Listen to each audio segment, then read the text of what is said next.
Rodrigo, a história de Elias, ela é muito longa, só que em termos de livros, capítulos, ela é relativamente curta. Uhum, Ela se passa ali em Reis, né, em uhum. primeiro Reis e segundo Reis. O que você poderia me contextualizar um pouco, antes de a gente entrar na história de Elias? Porque ele aparece ali no momento onde Acabe, né, era o rei ali. O que você me contextualiza de um pouquinho antes disso? Bom, Elias está entre o nono e o oitavo século antes de Cristo, é a época que Antes de passa Cristo, então você está antes de falando Cristo. de 900 mil anos, mais ou menos Não, 800, 800 anos antes 800 de antes de Cristo. Cristo. E nessa época ali do Acabe aconteceu o seguinte: Israel era um território só. O primeiro rei de Israel foi Saul, depois veio Davi, depois Salomão. Depois de Salomão houve uma briga, porque um grupo queria seguir ao filho de Salomão, Roboão, outro grupo queria seguir a Jeroboão. Então Que Israel era o foi outro dividido. irmão. Não, o Jeroboão era o ministro da economia. E o Jeroboão é o único que tinha cabeça. Porque Então isso aí é depois de Salomão. depois de Salomão, Depois de Salomão, Salomão tinha a linha direta dele, dele, os herdeiros. que ia até Roboão, E aí eu lembro que, se eu não me engano, os herdeiros dele eram meio pior, ruins, né? péssimo. Péssimo. Péssimo. E aí você tinha aqueles que seguiam a filosofia de Salomão. Exatamente. E se eu não me engano, eles não ouviram os conselhos dele, né? Exato. O Salomão também pisou na bola numa coisa. Você sabe que até o grande empreendedor, às vezes, ele erra. E o grande problema do grande empreendedor quando ele erra é que o estrago é muito maior. O CEO de uma empresa que comete um erro, ele pode provocar aí uns 400 pessoas serem mandadas embora, perderem o emprego, assim, da noite para o dia. Uma fala maldita de um ministro da economia pode fazer cair a Bolsa de Valores de São Paulo. Alguma pessoa falando algo mal faz um banco quebrar. O banco quebrar. Pessoas ficam com medo, resgate. Na época não era tão diferente. O Salomão, ele começou a cobrar muito imposto, e isso causou um mal-estar no povo. Aí o Jeroboão falou assim: "Ô, Salomão não cobra imposto, o povo está revoltado", o Salomão morre, o Roboão assume. O Jeroboão vai aconselhado. Ele fala assim: "Não, se o meu pai teve uma mão pesada, a minha será 2 vezes mais pesada". Aí o Jeroboão: "Cara, você está cometendo um erro". E o povo: "Jeroboão, você que deveria ser rei, não esse cara aí". Eles ouviram a voz do povo. Aí quebrou o Estado de Israel. Você tinha agora o Reino do Norte, que passou a se chamar Israel, e o Reino do Sul, que passou a se chamar Judá. Então agora tinha o Reino do Norte e o Sul, e os dois ficavam brigando entre si. Então o norte, quem que era do norte? O Norte aí foi Jeroboão, Tá. e o Sul estava com Roboão. Roboão continuou a dinastia de Davi, então todos que sentavam no trono de Jerusalém, que era a capital do Sul, estavam sendo descendentes de Davi. Os que se assentavam no norte não eram descendentes de Jeroboão, porque houve tanta briga que toda hora entravam no poder, e aí ficava sempre o norte brigando com o sul. O norte brigando com o sul. Só um pequeno, não é o foco aqui do podcast, mas o sul ficou então a linhagem direta de Salomão. Uhum. Então, mesmo ele sendo a linhagem onde os filhos eram porradeiros e estavam fazendo um monte de besteira, essa foi a linhagem de Jesus. Foi a linhagem de Jesus. E a linhagem onde eles estavam seguindo com sabedoria, continuando o reinado de Salomão no norte, foi a linhagem que deu errado. Que deu errado. Caraca, então a linhagem com sabedoria deu errado e a Aham. da besteira... Eu vou colocar uma notinha de rodapé, que não é o tema de hoje, não, mas aproveitando que dezembro tem Natal, eu vou dar só um spoiler aqui. Nessa linhagem de Salomão, que governou no sul, também tinha gente que não valia nada. E teve um sujeito chamado Jeconias, que falava assim: o Jeconias era tão ruim que o profeta falou o seguinte: Jeconias é maldito, nenhum descendente dele sentará no trono de Davi. Aí você criou um problema para a profecia. A profecia dizia o seguinte: que o Messias que iria sentar no trono de Israel deveria ser descendente de Davi. Então aqui está Davi, aqui está o Messias. Mas entre Davi e o Messias tinha um tal de Jeconias, que a profecia falou: nenhum descendente dele sentará no trono de Davi.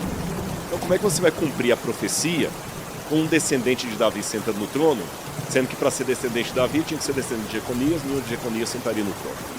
Aí que nós entendemos uma coisa interessante: há 2 genealogias de Jesus no Novo Testamento. Uma a partir de Lucas, uma a partir de Mateus. Uma genealogia é a genealogia de Jesus a partir de José. Essa genealogia de Jesus a partir de José chegava em Davi. A outra genealogia de Jesus era a partir de Maria, e também chegava a Davi. Só que a genealogia de Jesus por parte de Maria chegava a Davi sem passar por Jeconias.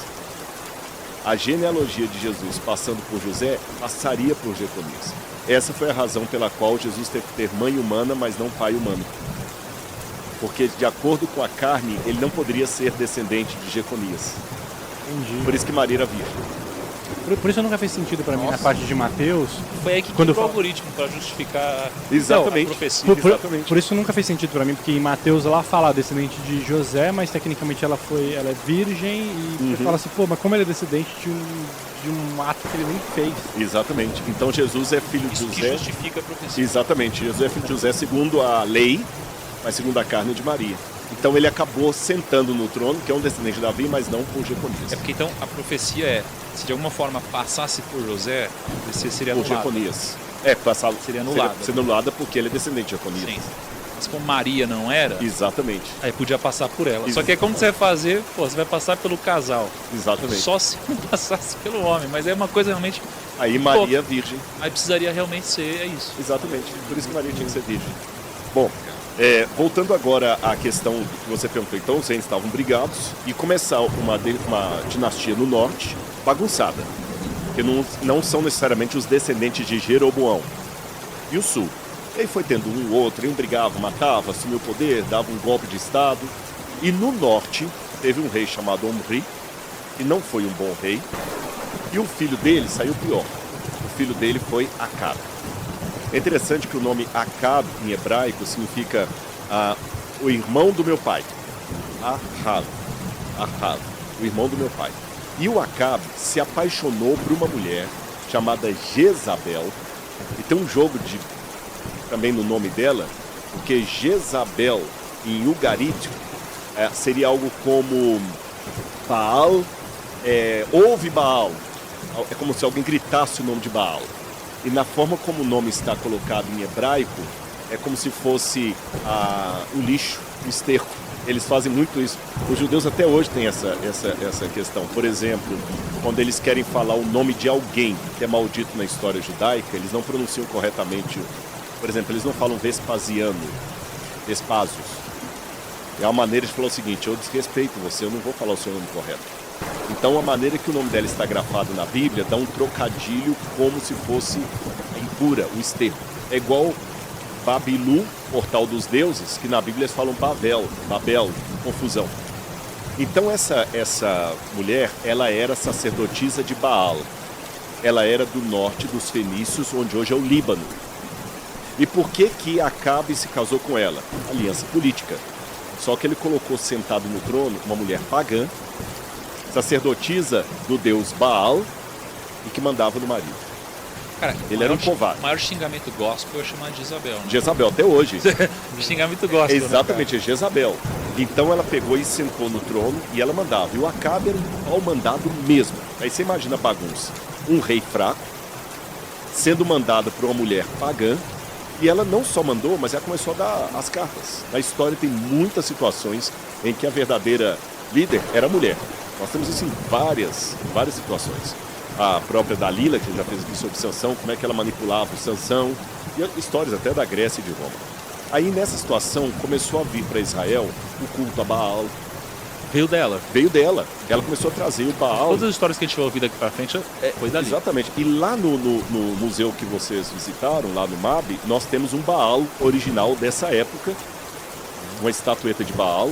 Ele era o deus da agricultura, era o deus popular, o deus dos trovões, o deus principal da religião dos fenícios. Tanto é que eu estive no Líbano 2 vezes, e lá no Líbano você tem até hoje o nome de Baal por todo lado. Por exemplo, tem uma cadeia montanhosa no norte do Líbano chamada Baalbek. Baalbek, quer dizer, a cadeia de Baal. Mas deixa eu dar um pause aqui. Então, estou pensando aqui, se a gente está falando do norte, o norte seria fruto dessa geração ali de Salomão, a geração... Não, Salomão é o sul. O norte é Jeroboão, que eu falei que não é bem os descendentes dele. Isso, não, quando eu digo descendentes, eu estou me referindo mais à descendência filosófica deles, que foi quem ele recomendou que os filhos ouvissem. Foi a descendência? Sim, quer falar, ouçam o Jeroboão, né? Isso, então veio de Jeroboão. Jeroboão, certo? exatamente. Então, imagino que eles, em termos de religião, espiritualidade, acreditavam no mesmo Deus que Salomão. né? E aí veio Jezabel, que acreditava no Baal. Baal. Então todo o conflito que a gente vai ver de Elias aqui, ele na verdade não é um conflito onde existe uma unanimidade por Baal. Na verdade, esse cara deveria ter no íntimo dele, de alguma forma, essa crença, essa fé dele, esse Deus, só que obviamente que foi suprimida pela mulher. Então toda vez que ele ouvia esses conflitos, ele, na verdade, não é que ele desconhecia esse Deus, talvez fosse uma coisa que para ele fazia sentido, então era um conflito, né? Não era uma unanimidade. Não. Baal. E você colocou um ponto agora que o pessoal de casa que está assistindo a gente, que for membro de alguma igreja cristã, seja evangélica, católica, pentecostal, neopentecostal, não importa. Aqui o que o Thiago está colocando é uma lição para você pensar. Há dois tipos de adultério. Aquele adultério que o camarada simplesmente troca uma mulher pela outra, e aquele adultério que o camarada fica com as duas ao mesmo tempo. Eu acho que esse segundo é pior. Sabe que camarada que tem a família dele e tem a filial, a matriz e a filial. Então a mesma coisa acontecia nos tempos da Bíblia. Pior do que rejeitar a Deus e escolher outros deuses é querer adorar os dois ali em pé de igualdade. Então essa que foi a questão. Porque a Jezabel, ela não baniu 100% de cara o culto ao Deus verdadeiro. Ela colocou Baal, e Baal foi entrando aos poucos. Os fenícios eram muito bons. Os fenícios aperfeiçoaram o alfabeto. Os fenícios foram um dos principais pioneiros das grandes navegações. Inclusive tem uma teoria, eu não vou entrar nela, os fenícios podem ter estado na América muito antes dos descobridores. Tem gente que acredita nisso, que os fenícios estiveram até no Brasil. Tem a questão da Pedra da Gávea lá, tem toda uma história que alguns acham que é mito, mas é uma história que ainda não está muito bem esclarecida.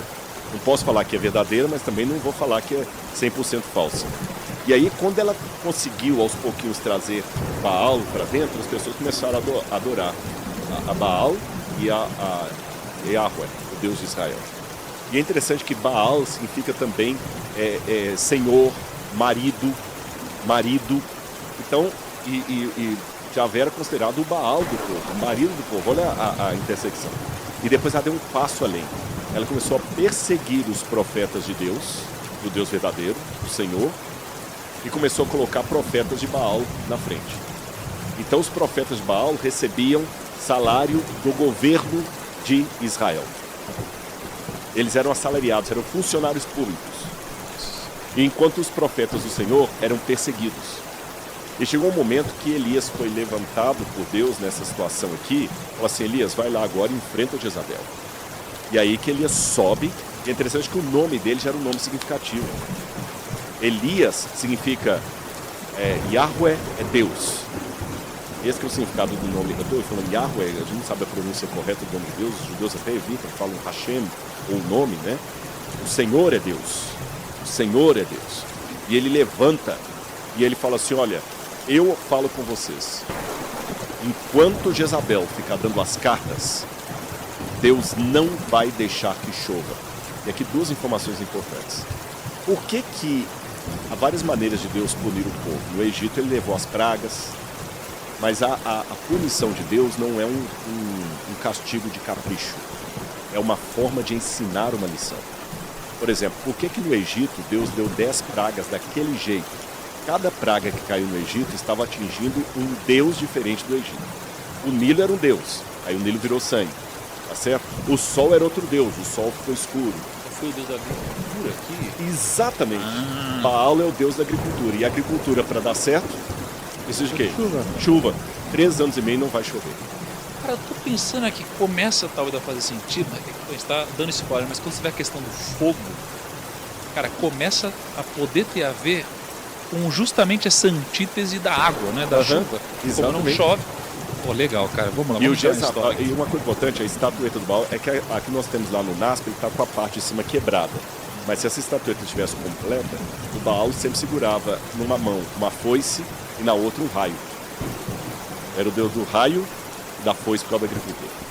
Ó, então vamos lá. Muito louco, temos muitas coisas para falar. Mas a história começa então aqui em 1 Reis 17.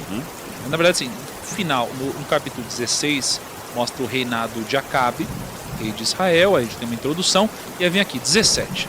Começamos por Elias alimentado por corvos. Aqui, eu fico pensando, aqui deve ser uma introdução, talvez, para mostrar o quanto Elias era próximo de Deus, o quanto Elias era obediente a Deus, né? E aí eu começo até a te perguntar aqui, cara, tem alguém na Bíblia mais parecido com Jesus, talvez, mais poderoso, não através da sua própria força, mas como ele se deixa ser usado por Deus, do que Elias? Porque tudo que ele vai fazer aqui, e até o final dele, mostra que ele é diferente de qualquer outro na Bíblia. Em pé de igualdade, Moisés. Tanto é que Moisés e Elias se tornam na cultura judaica símbolo da lei e dos profetas. E na época achavam que Elias de alguma forma poderia ser o Messias. Sim, com certeza. Tanto é que, olha, nas sinagogas na época de Jesus havia 2 cadeiras. Uma cadeira para Moisés e outra para Elias. Então, a lei, eles dividiam o Antigo Testamento em a lei e os profetas. Então, se o pregador fosse dar uma mensagem com base no texto da lei, ele se sentava na cadeira de Moisés para explicar. Se fosse de Elias, cadeira de Elias. Por isso que Jesus falou em Mateus capítulo 23, na cadeira de Moisés, todos os sábados sentam aqueles que dão mandamentos para vocês. Na transfiguração, quem aparece com Jesus no monte da transfiguração? Moisés e Elias. Significando que a lei e os profetas apontam para Cristo, e Cristo está no meio deles. Em Apocalipse capítulo 11, fala das 2 testemunhas vestidas de pano de saco, não dá o nome delas, mas vê claramente que é Moisés e Elias, a lei e os profetas. Fez muito sentido. Porque tanto é, uma das testemunhas, ela fere as águas de sangue, a outra faz com que não chova. Nossa, é Moisés e Elias. Ó, a gente, eu imagino assim, se fosse um filme, Lucão, você gosta de Star Wars e tal, um filmaço assim, né? Gostava pelo menos, você não é muito fã, né?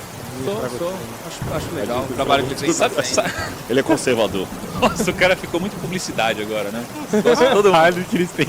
Sabe quando você começa o filme e começa com porradaria já? Começa com ação, legal, pá, não é? Cara, começa assim, ó, do nada. Ora, Elias de Tisbe, em Gileade, disse a Acabe. Então, a cena do começo do filme é Elias falando pro rei. Já é uma afronta, né? Parece, né? Aí ele diz, juro pelo nome do Senhor, o Deus de Israel a quem sirvo, que não cairá orvalho nem chuva nos anos seguintes, exceto mediante a minha palavra. Pô, imagina uma cena de filme começando assim, é o que o Rodrigo acabou de falar. Imagina, é uma pessoa que depois mostra como que ele se vestia. Ele se vestia meio que... A palavra não é essa, não é um mendigo a palavra, mas é um cara meio... Maltrapilho aí, né? Como que eu vou dizer? Roupa de animal. Animal, né? E tudo. Ele se vestia como um homem... assim, diferenciado. Tanto é que você falou do Messias, e Elias é aquele que é chamado que ele prepararia o caminho do Senhor. E lá no Novo Testamento, quando João Batista vem, ele se veste como Elias. Porque fala que aquele que havia vindo no espírito de Elias. Não é que o Elias voltou reencarnado. Significa que ele é na mesma vibe do Messias, do Elias, né? No mesmo estilo de pregação. Por isso que o João Batista se veste como ele. E fala coisas semelhantes a ele. Denunciando um rei corrupto, que no caso era Herodes. Você imagina um cara vestido assim, falando com um rei, mano, colocando o dedo na cara dele, assim. Cara, isso é loucura, né? Isso é loucura. Insolente. Pareceu cena que aconteceu hoje. Eu cheguei hoje aqui, né? O carro, fui passar na catraca. Chegou um cara, do nada.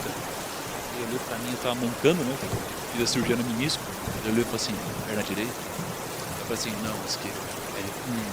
Aí ele parou, virou. Pera aí, ele falou assim, ele ficou uns 10 segundos assim. Aí, como tá a sua relação com o seu pai? Pensa nisso. E vazou. Pensa nisso e vazou. Eu fiquei imaginando meio que essa reação. Era um NPC, cara.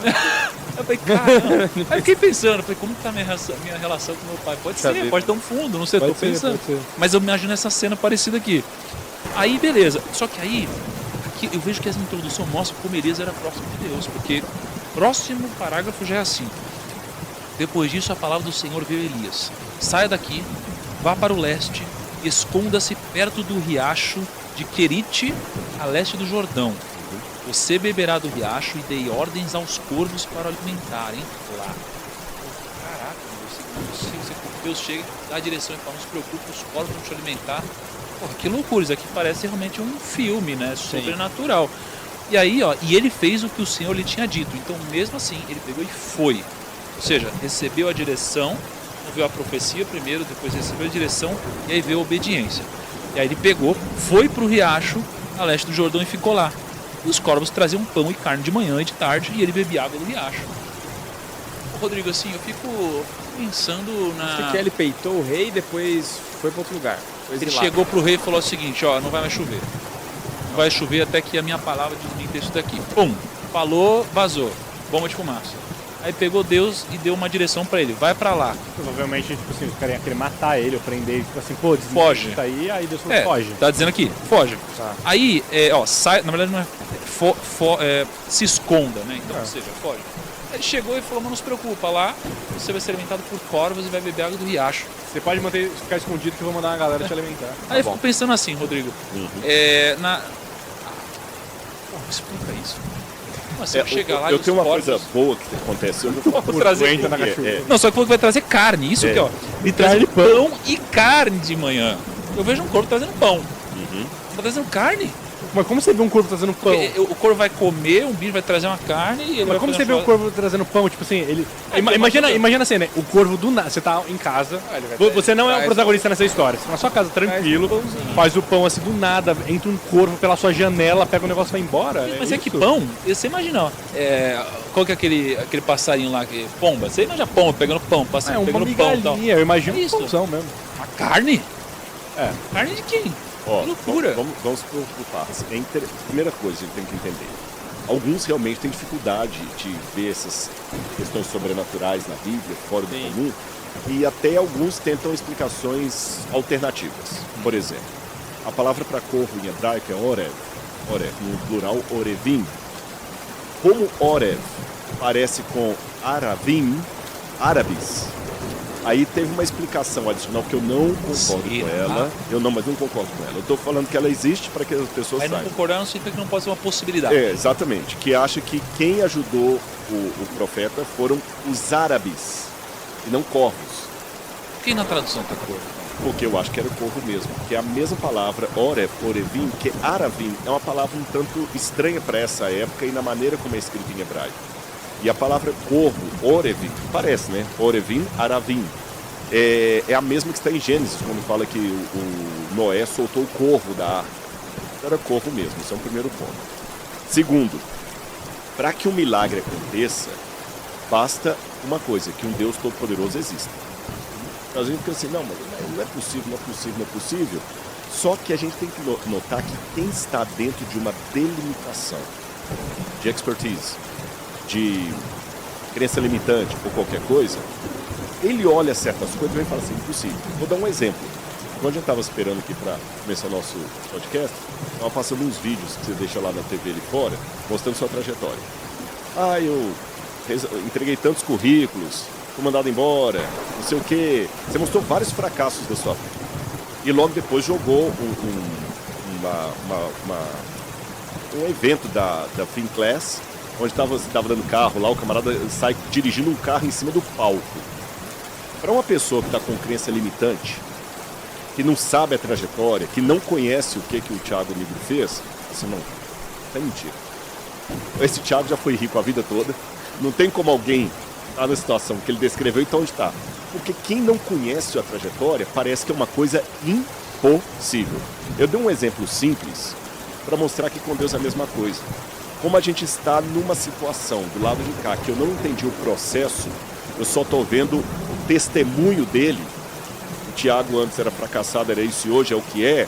Eu faço impossível. Esse cara roubou, ou ele não era nada daquilo, esse é fake, essa vida dele não existiu. Você sabe esse tipo de coisa que os haters fazem. Com Deus é a mesma coisa, mas se ele existe e é todo poderoso, ele pode fazer isso. E o terceiro elemento é, embora nós temos muitos enganos na internet com a inteligência artificial, os senhores têm que tomar cuidado com ela, mas a publicidade dos vídeos nos ajudou a perceber coisas que no passado eram apenas descrição oral. Hoje, por exemplo, todo mundo tem um vídeo com um celular na mão. É muito comum, às vezes, uma situação totalmente fora da caixinha acontecer. Um sujeito estava passando na rua, cai uma criança lá de cima e só fala assim, pega a criança no braço. Um bebê recém-nascido. Isso aconteceu. E tem vários vídeos de gente salvando criança da maneira mais estranha. Tem vídeos de animais tendo comportamento altruísta com o ser humano de uma maneira completamente fora do comum. Ou seja, são situações que se eu não visse o vídeo, eu ia falar assim, isso aqui é mentira. Isso aqui é mentira. Então, se essas situações anômalas podem acontecer hoje e são testemunhadas por vídeos reais, não fake, que estão na internet, por que um Deus Todo-Poderoso não pode fazer uma situação anômala?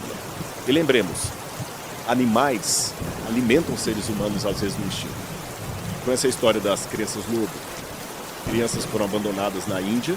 Tem um documentário, L'Enfant Sauvage, em francês, de crianças que eram deixadas na floresta e de alguma maneira elas sobreviveram cuidadas por animais. Acredita-se que eram lobos. E criaram as crianças como filhotes deles. Agora, como é que essa criança mamou? Como é que essa criança aguentou as intempéries? Você que é pai de uma recém-nascida, você sabe como é que essa bebê sobreviveu. Sobreviveu, encontraram um depois lá. Então, os animais têm um instinto.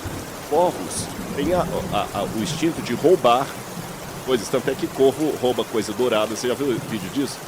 Se deixar a joia, corvo pega coisa dourada, ele gosta de coisa dourada, ele pega e leva. Ele leva para casa dele. Ó, segundo o ChatGPT aqui, um corvo, ele consegue voando carregar em média de 400 a 500 gramas. Tranquilo. Um belo pão. Em distâncias curtas, ele pode chegar até 1 quilo, mas é raro. Mas agora imagina alguém tá lá colocando a carne para fazer, cortou a carne Bifinho lá, ali, um bifinho, ou às vezes até fora do churrasco, o bife tá ali cru. O corvo só vai, pega aquilo e rouba. Naquela época era muito comum secar a carne, né? Exatamente. Você deixa pendurado, assim, Você entendeu? Pegou, roubou e levou. E não significa que todo Beleza. dia, 10 horas da manhã, o corvo fez isso. Quando fala que ele foi alimentado pelo corvo e o pão, a carne e o pão que os corvos traziam, pode ter sido que num momento lá, apareceu um corvo e soltou a carne, ele pegou e comeu, e fez e comeu, e a maneira de falar, vai entender que todo dia, 10 horas da manhã, aparecia um corvo dando comida para eles. Né? O hábito de alimento da galera também era outro, né? A galera não comia todo Mas pois bem. Não, exatamente. Mas, Era bem. uma ou duas refeições por dia no máximo. Ele tava bebendo água como, Kaique? Ele tava lá No riacho. Só que tava chovendo? Não. Então mais cedo ou mais tarde a água iria secar. E a água secou. E aí Deus deu outra direção para ele. Ó, algum tempo depois aqui, o riacho secou-se por falta de chuva, então a palavra do Senhor veio a Elias. Vá imediatamente para a cidade de Sarepta de Sidom e fique por lá. Ordenei uma viúva daquele lugar que lhe forneça comida. Ele foi. Quando chegou à porta da cidade, encontrou uma viúva que estava colhendo gravetos. Ele a chamou e perguntou: pode me trazer um pouco de água numa jarra para o beber? Enquanto ela ia buscar água, ele gritou: por favor, traga também um pedaço de pão. Mas ela respondeu: juro pelo nome... Ousado, achei. Ousado, né? Do nada, pede água e não, traz pão também. Porém, Deus também falou para ele, né? Sim. Mas também assim, se Deus falou, também não precisava cobrar. Né? Mas ela respondeu: juro pelo nome do Senhor, teu Deus, que não tenho nenhum pedaço de pão, só um punhado de farinha num jarro e um pouco de azeite numa botija. Estou colhendo uns 2 gravetos para levar para casa e preparar uma refeição para mim e para meu filho, para que a comamos e depois morramos.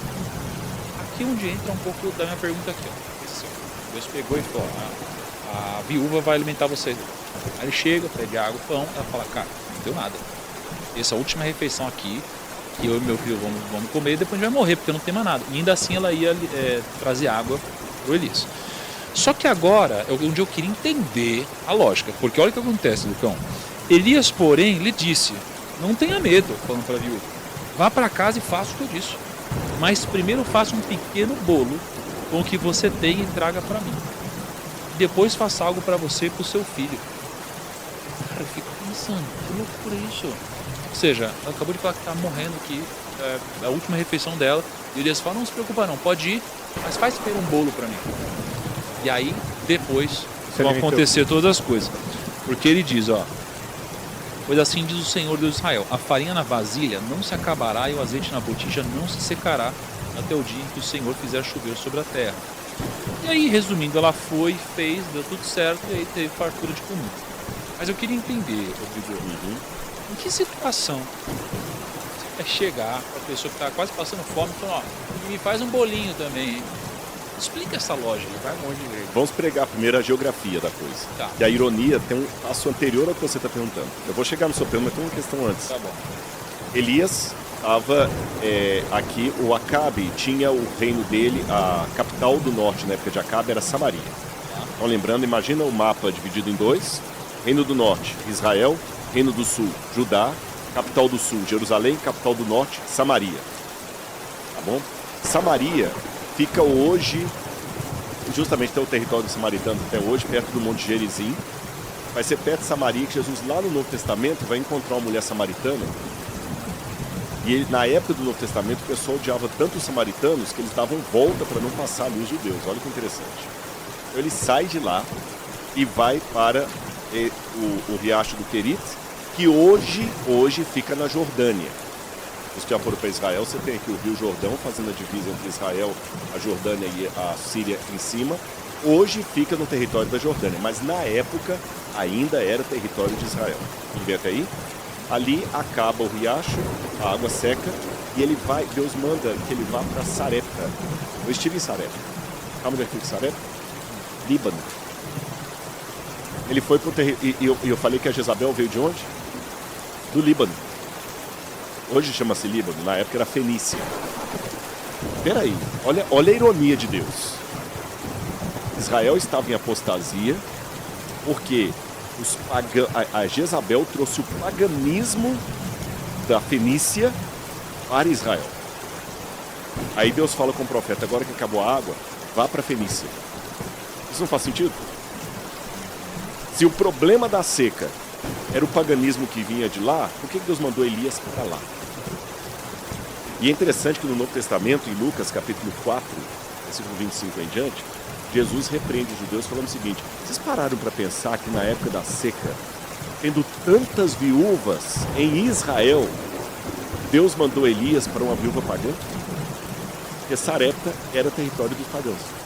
Poxa, com tanta viúva israelita, Deus manda Elias para lá.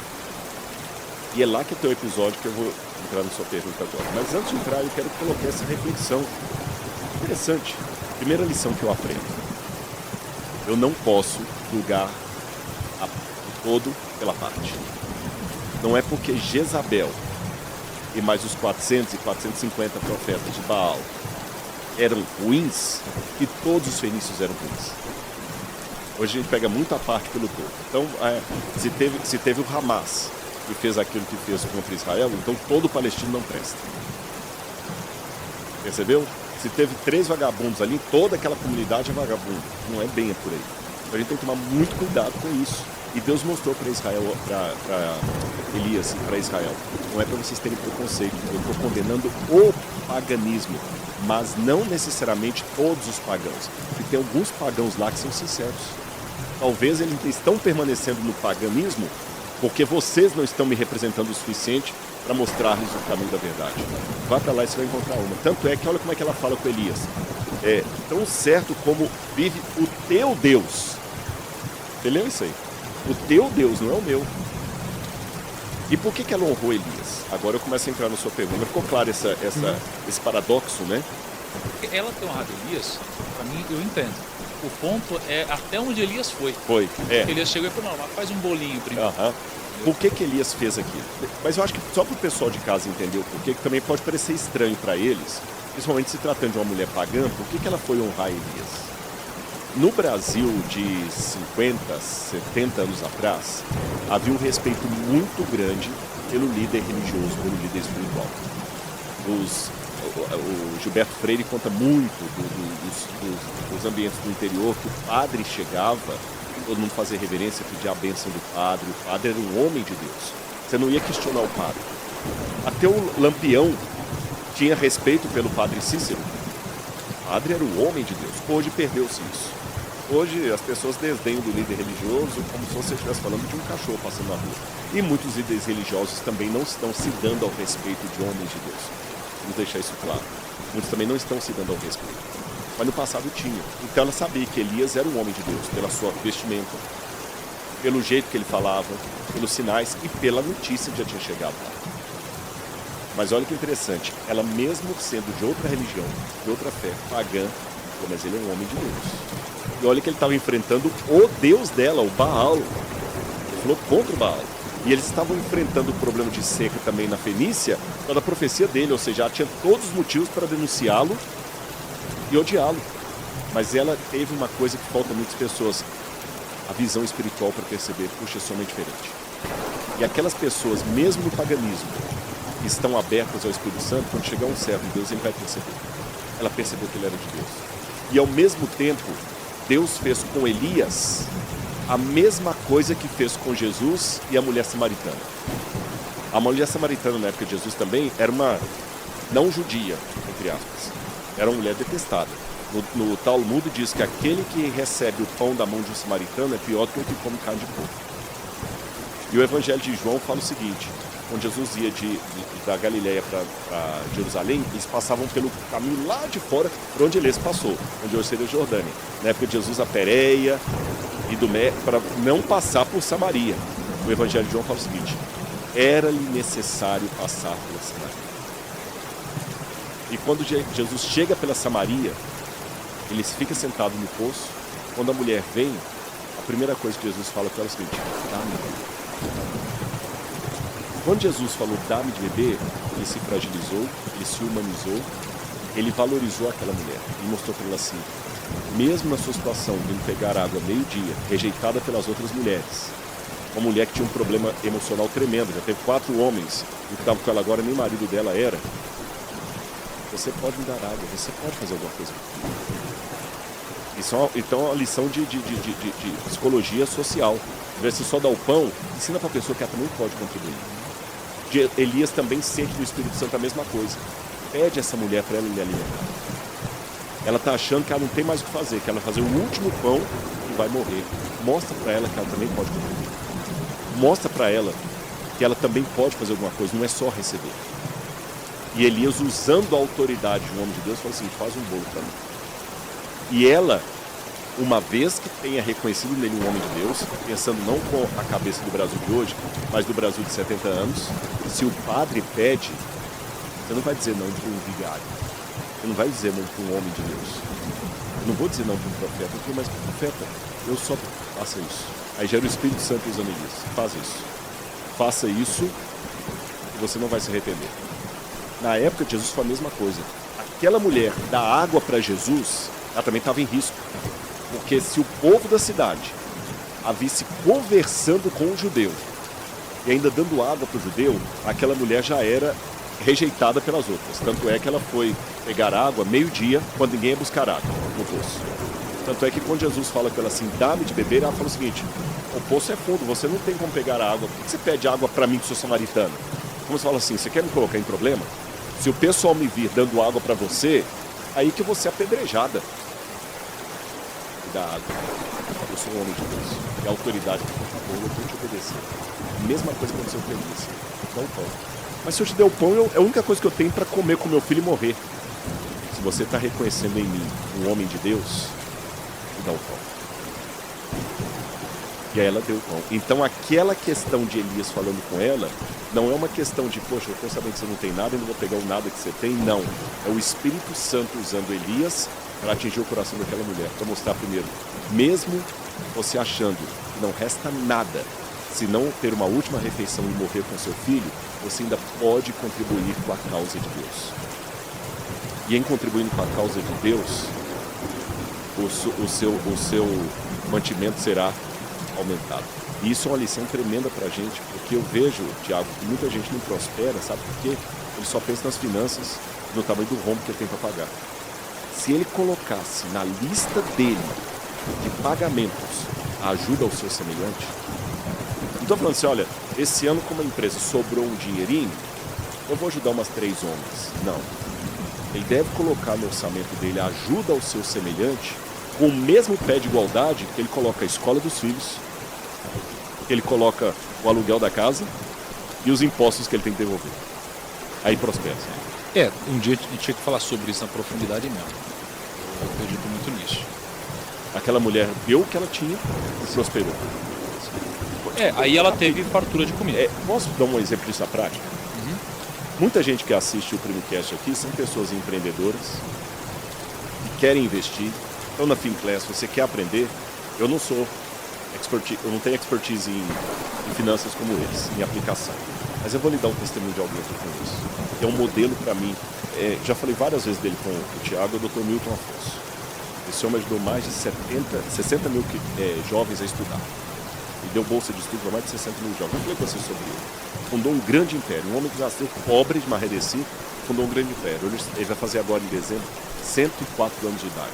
Está vivo, lúcido, eu estarei com ele. Uma vez, essa cena aconteceu. O Dr. Milton não era tão rico, ainda estava mais ou menos ali se equilibrando. E alguém que estava com uma ONG, eu conheço essa história de primeira mão, tá? Ele prometeu, não passa no meu escritório no final do mês que eu vou te dar o cheque para ajudar com aquele projeto lá. Na época era cheque. O sujeito passou lá. Quando ele chegou lá, a secretária falou, só um minutinho que o Dr. Milton vai te atender.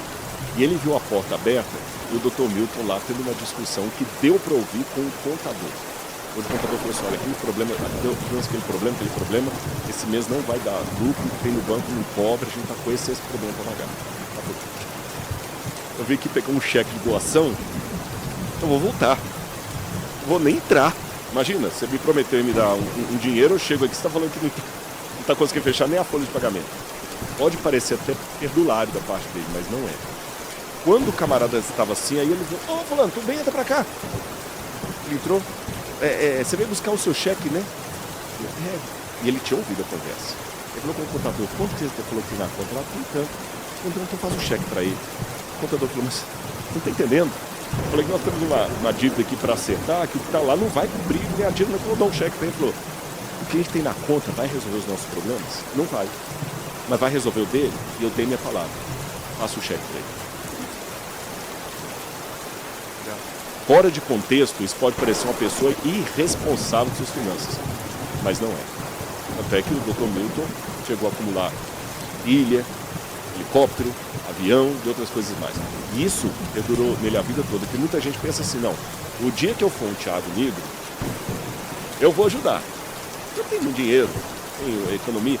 Hoje não, hoje eu estou fazendo as contas com o meu salário aqui. Quem é fiel no pouco, quem é fiel no muito. A viúva só tinha aquilo ali, mas ela continuou. E aí, logo depois disso aconteceu uma loucura. Por um lado ela teve essa fartura, comida. Do outro lado, o filho dela morreu. Olha só, o filho dela negócio. Cara, foi problema respiratório. A Bíblia não fala apenas que o menino morreu. Porque eu falo, a cena do Elias curando o menino que é doido, vai ler pra você. O filho da mulher, dona da casa, ficou doente, foi piorando e finalmente parou de respirar. Expirou, morreu. Respiração, mas parou de respirar, morreu.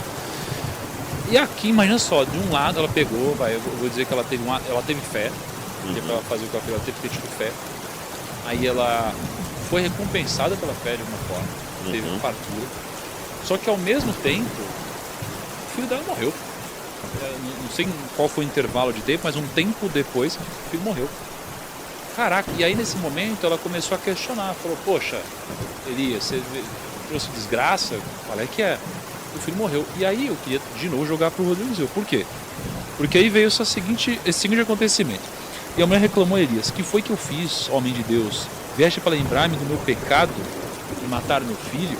Ou seja, ela deve ter cometido algum pecado de alguma forma. Ela não estava bem consigo mesma, você vê que ela ainda tinha culpa. Ela falou o pecado, não falou pecados, né? De uma forma geral, ela foi específica. Dê-me o seu filho, respondeu Elias. Ele o apanhou dos braços dela, levou-o para o quarto de cima onde estava hospedado, e o pôs na cama. Então clamou ao Senhor, ó Senhor meu Deus, trouxeste também desgraça sobre esta viúva com quem estou hospedado, fazendo morrer o seu filho? Então ele se deitou sobre o menino 3 vezes, o que é muito estranho aqui, e clamou ao Senhor, ó Senhor, meu Deus, faze voltar à vida este menino. O Senhor ouviu o clamor de Elias, e a vida voltou ao menino, e ele viveu. Então Elias levou o menino para baixo, entregou a mãe e disse, veja, seu filho está vivo. Então a mulher disse a Elias, agora sei que tu és um homem de Deus, e que a palavra do Senhor, que na tua boca é a verdade. Então eu tenho 2 coisas aqui. Primeira, quero entender essa loucura que aconteceu. A segunda, tem um ponto aqui no final que pode me justificar isso daqui. A mulher, ela estava muito debilitada. O Elias veio e trouxe um milagre sobre a vida dela. Concorda? Sim. A comida ia acabar e ele trouxe fartura. Ou seja, de repente tudo ficou infinito ali, o azeite, ela tinha comida para sempre. Só que no final dessa história, quando o filho ele volta à vida, diz, então a mulher disse, agora sei que tu tu és um homem de Deus, que a palavra do Senhor vinda da tua boca é a verdade. Ou seja, ela ainda não tinha acreditado nisso. Não. Caraca, ou seja, tinha acontecido um milagre desses, ou seja, acabou a comida, de repente a comida farta. Ela não acreditou em Deus aqui. Ela precisou ver esse milagre para acontecer. Vou dizer, essa conversão dela ou essa fé dela que apareceu, né? Então, o que você me traz disso, Rodrigo? A primeira coisa que eu aprendo é o seguinte: esse texto mostra que a linha de vida do crente, a espiritualidade do crente, não é uma linha contínua. É quase como aqueles sinais de, eu não sei como se chama, de medicina, que o pessoal tá do coração lá, não tem filme? Há altos e baixos. O milagre, é por isso que é importante dizer que o milagre, ele nunca deve levar a pessoa à conversão. A pessoa que se converte só porque viu o milagre, é complicado. Porque o milagre, ele dá um impacto, ele realmente mexe com você, mas ele tem data de vencimento. A Bíblia está repleta de casos. O povo de Israel viu um milagre muito maior do que esse, com o Mar Vermelho se abrindo. Mas na primeira ausência de Moisés, que veio o medo, o pânico, eles adoraram o bezerro de ouro. E na vida da gente também, Jesus curou várias pessoas em Jerusalém. Tanto é que, num domingo, eles estavam querendo clamá-lo como o rei de Israel e entrando com Jesus em Jerusalém. 6 dias depois, um grupo estava ali pedindo a crucifixão de Jesus e para libertarem Barrabás. Onde é que estavam os demais que não fizeram nada? Onde é que estavam os demais? Cadê Lázaro? Cadê a multidão que entrou com ele em Jerusalém? Todo mundo sumiu, evaporou. Então, repito, os milagres são importantes, eles têm um impacto na sua vida, mas milagre tem data de vencimento. O que então é realmente profundo? O que é profundo é a decisão que eu tomo no meu coração, lembrando que ela será constantemente balançada. Por isso que a conversão, vou falar um paradoxo aqui, a conversão é ao mesmo tempo algo que você toma uma vez na vida, mas que você repete todos os dias. Todos os dias tem que ser espiritualmente um batismo. Lembra quando você se batizou? Você tem que todos os dias ter um batismo espiritual. Todos os dias tem que entregar novamente a vida a Cristo. É como casamento, uma relação. Não é todos os dias que você acorda assim, ai, como eu tô apaixonado por essa mulher. Ainda mais no porpério. Não, exatamente. Bom, não sei, eu vou lá, vou chegar, né? Vai chegar. Então, o Kaique já tem experiência, né, Kaique? Então, ou seja, o voto que você tomou no casamento não pode ser uma coisa só do altar. Você tem que estar repetindo constantemente, em palavras, atos para si, porque você vai ter altos e baixos, em todo sentido. E essa mulher não significa que ela não acreditou no início. Mas ela teve um momento de queda. Pedro, por exemplo, teve um dia lá que ele falou: Jesus, tu és o Cristo, o Filho de Deus vivo. Jesus falou assim: tu és Simão Barjonas, bem-aventurado é você, porque Deus te revelou isso. No outro dia, Jesus teve que repreender. Acho que a conclusão aqui é que não tem jeito. Não tem jeito, todo mundo tem altos e baixos. Até no final, depois disso, nossa, agora sim, eu sei que você era... Passa um tempo e pode perder de novo. Aí a galera se acostuma muito rápido. Exatamente. Então, o grande segredo da vida espiritual é não deixar apagar a chama do primeiro amor. Como no Apocalipse fala que aconteceu com a igreja de Éfeso. Perdeste o primeiro amor. Tipo um exercício de gratidão. De gratidão e de lembrança. Tem que virar hábito, né, cara? Tem que virar hábito, porque até que nós estejamos na glória com Cristo, gente, não adianta, nós somos inconstantes. Tanto é que esquece até as questões morais, éticas e relacionais que eu dei de exemplo aqui. Você mesmo. Você é o mesmo rosto, a mesma cara. Tem dia que você coloca a mesma roupa e fala, nossa, eu fiquei bem hoje. Tem dia que você coloca assim, só no seu guarda-roupa, nenhuma tá te servindo. Nenhuma tá boa, não é porque você engordou e emagreceu, não é porque você não tá bem consigo mesmo. Então aconteceu isso com aquela mulher. Agora, aqui tem um outro detalhe importante. Quando ela aceitou o profeta na sua casa, isso foi uma bênção por um lado, mas bênção implica em problemas também. A gente não para pensar isso. A gente só pensa na bênção. É aquela pessoa assim, que ele sonha. Quando eu era criança, o meu sonho era ter um carro. Eu queria ter um carro. Como eu queria ter um carro? Só que na minha quimera infantil, eu não sabia que IPVA junto, dificuldade de vaga para estacionamento, vaga apertada que você tem que ficar ali, um cara de moto que passa e arranha o seu carro, igual aconteceu com eu esses dias aí. Então, quer dizer, a gente não imagina nada disso, só imagina o carro do desenho animado, porque o carro do desenho animado não tem nada, é só ali dirigir. Então, a vida, a bênção vem, mas com ela vem implicações. E se você não tiver responsabilidade com as questões que a bênção vai lhe trazer, a bênção pode virar uma maldição. E quais são as implicações do milagre da viúva? Bom, o que ela ganhou? Ela ganhou sobrevida, que agora ela ia morrer naquele dia com um ninho de fome. Deve ser horrível morrer de fome. Morrer de fome. Ela não tinha mais problema da morte naquele momento. Ela tinha comida na casa dela. Mas quais são as implicações disso? Letra A. Ela teve que abrigar na casa dela um homem que era inimigo ali. Veja, Elias era o opositor mor do culto a Baal. E Deus manda Elias para o território de Baal, na Fenícia. Então, quer dizer, persona não grata. Ela estava guardando Elias na casa dela, igual Raabe guardou os espias em Jericó. É, e certeza que ele não estava, tipo, lá escondido, né? Ele estava vivendo a vida dele normal. E a mulher, tipo, assim, meu Deus, esse cara vai... Esse cara tá aqui, vai dar... Os vizinhos podem ter questionado. Na época da peste bubônica, sabe por que muitos judeus foram mortos? Porque o judeu tinha o hábito de praticar a tefilá, que é um banho cerimonial. Como o judeu medieval banhava-se todos os dias, às vezes mais de uma vez por dia, ele acabava tendo uma higiene melhor do que o resto da população europeia. Como o judeu tinha toda a lei kasherut, de preparo do alimento, de limpeza do alimento, ele não comia alimento com restos de urina de rato. O que acontecia? A peste bubônica não atingia a casa dos judeus. O que o pessoal interpretava? Os vizinhos que estavam morrendo de gente de peste bubônica e o judeu não acontecia nada. O que eles entendiam? Bruxaria. Vamos queimar os judeus. Se a peste bubônica me pegou e não pegou ele, é porque ele tem alguma feitiçaria, ele é bruxo. Então ele não vai morrer de peste bubônica, ele vai morrer pelas minhas mãos. Aquela mulher correu o risco de ser morta. E imagina bem, o inimigo de Baal está na casa dela. Todo mundo está passando fome aqui.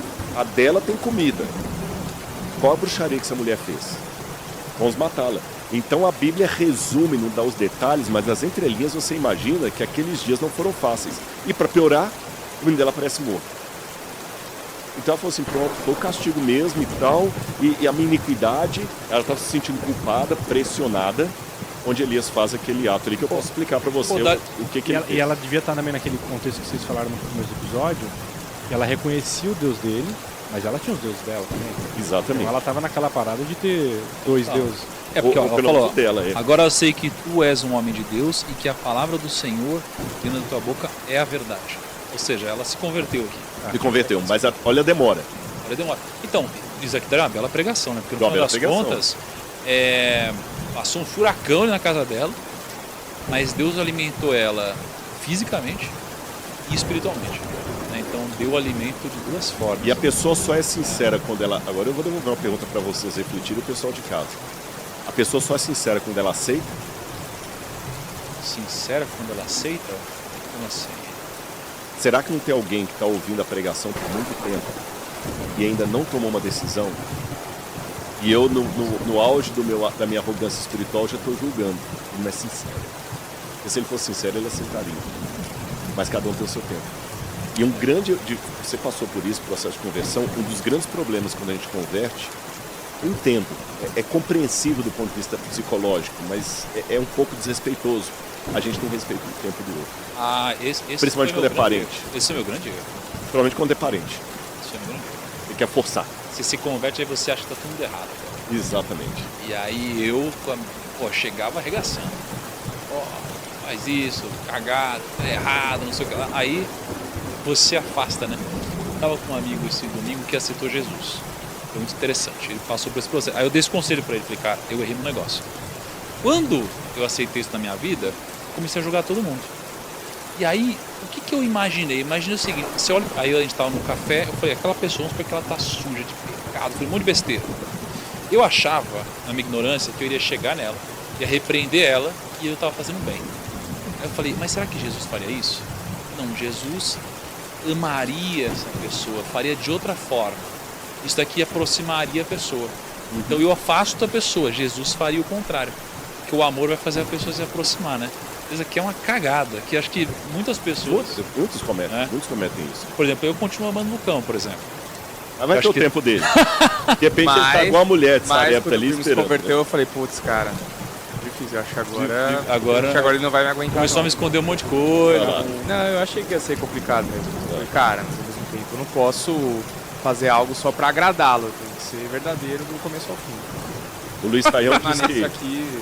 Revolta. O Luiz Saião disse que lá no mundo islâmico... Pô, esse Saião eu achei interessante ele cara. É muito gente boa, muito meu amigo, um irmão em Cristo. E o Saião, ele diz que lá tem os xiitas e os sunitas. E aqui tem os xaatos, né? Então, quer dizer, agora, eu não respondi uma coisa que você me perguntou, que deve estar muita gente perguntando em casa. A descrição da cena de Elias deitando em cima do menino é muito estranho. Mas literalmente ele deitou porque eu imaginei que ia ser tipo uma... É estranho. Uma parada tipo, sabe? Que só se curva. O Eliseu, que é o discípulo de Elias, vai curar um menino numa cena muito semelhante. O Eliseu vai ser pior, ele coloca olho com olho, boca com boca e deita em cima. Na nossa cultura, é uma coisa quase que parece até estranho, né? Mas não, quando a gente pega a cultura do Oriente Médio, embora eu não tenha um exemplo assim, ipsis literis, tal qual, eu tenho um princípio do modo como eles faziam as curas, ou verificação da vida da pessoa. Por exemplo, tem um tratado médico da Mesopotâmia de Ashapur, o nome é feio, Ashapur, e esse tratado médico, que eles misturavam medicina com encantamentos, diz o seguinte: verifique se a pessoa está viva, colocando o braço no peito dela, o peito nela, apoiando-se nela. Sentindo. Não fala literalmente para você deitar por cima, mas é muito parecido com o que Elias fez. Ele fala assim, olha, para ver se a pessoa morreu, assim, eu esqueci de mencionar isso, nesse tratado diz que você sabe se a pessoa estava viva, porque o corpo dela emitia calor. Isso é interessante dizer. Se o corpo dela estivesse frio, ela estava morta. Se emitisse calor, ela ainda estava viva ou poderia voltar a viver. Então a maneira que eles tinham de perceber se o corpo emitia calor é literalmente debruçando-se em cima do corpo para ver se havia emissão de calor. Então você olhava a respiração, mas se debruçava em cima da pessoa. Então quando Elias debruça 3 vezes em cima do menino, é para ver se estava emitindo calor ou não, para ver se o menino estava voltando à vida ou não. Hoje, quando você vê paramédicos, eles fazem a massagem cardíaca, né, e sopram aqui para ver se a pessoa está respirando, e depois ele pega e coloca o ouvido aqui para ver se o coração está batendo uma pulsação. Ele vai verificando. Mas se você fosse descrever, né, respiração boca a boca no livro, você botou a boca contra a boca, ia parecer estranho também. E havia uma questão também ali, porque eles acreditavam que a vida vem de Deus. E a vida vem de Deus através do fôlego. Tanto é que no Gênesis fala, e Deus soprou-lhe nas narinas o fôlego de vida. Na verdade, isso aqui vai chocar o pessoal. O que o Gênesis está descrevendo é que Deus praticamente fez uma respiração boca a boca com Adão. Ou boca, nariz. Eu estou falando boca a boca pelo nome que dá hoje, né? Adão estava ali montado e Deus soprou-lhe nas narinas. Não, é como se pegasse assim e soprasse. Então você repetia na pessoa o procedimento da criação, para ver se Deus lhe usaria para trazer a vida de novo. Porque o médico era também um sacerdote. Essa era a cultura da época, tanto de Israel como dos povos vizinhos. Como Elias estava na época, tá certo? Ele estava verificando as 3 vezes que ele deitou, para verificar se o menino estava morto. Ou seja, houve um milagre, eu não duvido disso, mas o milagre envolveu também técnicas de reanimação que o Elias foi fazendo ali para a criança voltar. Então sabe quando uma criança teve uma parada cardiorrespiratória, aí o pessoal fica, daqui a pouquinho a pessoa volta, mas ele fica de quando em vez, ele faz o movimento, depois ele verifica se a pulsação voltou. É possível que ele não tenha morrido, o menino, porque ele parou de respirar. Às vezes é uma parada cardíaca e tal, você faz uma massagem, faz um boca a boca, uma coisa e volta. E aqui diz só que parou de respirar. Bom, eu vou responder com uma pergunta e pedir se alguém que está assistindo a gente, que é da área médica ou de medicina, né, ou enfermaria, pudesse responder. Se do ponto de vista médico, eu estou colocando sim porque eu não sei a resposta sincera. A parada cardiorrespiratória é um quadro clínico de falência, de morte? Eu sei que isso às vezes é meio também de época, né? Uma convenção. Quando é que a pessoa de fato morreu? Tem uma discussão. É o cérebro. É o cérebro, o coração, que às vezes você consegue fazer o coração voltar. Se você considera a parada cardiorrespiratória como falecimento, como morte, ele morreu. Você entendeu? Agora, se do ponto de vista médico é uma coisa que você ainda tem esperança de reanimar, talvez não. Mas isso do ponto de vista técnico. Agora, para quem é leigo, está vendo a cena, parou de respirar, coração parou de bombear, eu como leigo falo, morreu.